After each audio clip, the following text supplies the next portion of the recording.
I would have so many ups and so many downs that it was hard to manage my life. It wasn't until when I got out that, in retrospect, I knew that I was going through like full-blown mania, just going out every single day, just dancing salsa away, literally 6 nights a week on 3 hours of sleep. Was a workaholic, type A personality, and a go-to guy. I would go nights without sleeping, and I was constantly wired. I was like on edge and jittery, and then I'd crash. When I was low, I always got real low. I would stretch out at people, just hollering at the kids. That wasn't the main thing. I used to verbally launch out at people and stuff, hollering and cursing for no particular reason. I had mood swings. I was constantly up. I would be talking a mile a minute, just I couldn't slow down. My brain was just constantly going. And then there would be days where I couldn't even get out of bed. I became a workaholic, and I was catching those racing thoughts and using them in the useful way, but yet at the detriment to myself. That hypomania episode turns into a roller coaster downturn into depression. And that depression felt like everything I touched turned to crap. And then I hit rock bottom. I crashed, and that's when my mother, she dragged me to go get help or something. I ended up in the hospital, went in deep depression, got diagnosed with bipolar. I still could not adapt to society when it came to employment. And so I started reaching out for mental health help in the county I was living in. Then I started going to the VA hospital. They diagnosed me with bipolar.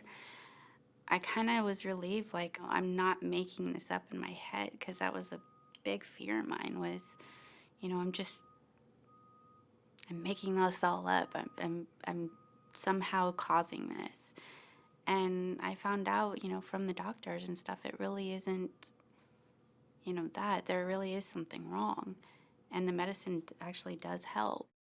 I had a psychiatrist that was really there for me. We had like small groups that you go in the room and everybody in there was going through change, so you wouldn't feel out of place. He never forced you to talk or anything. He waited till you got good and ready, and he had a way of bringing it out of you before you started talking.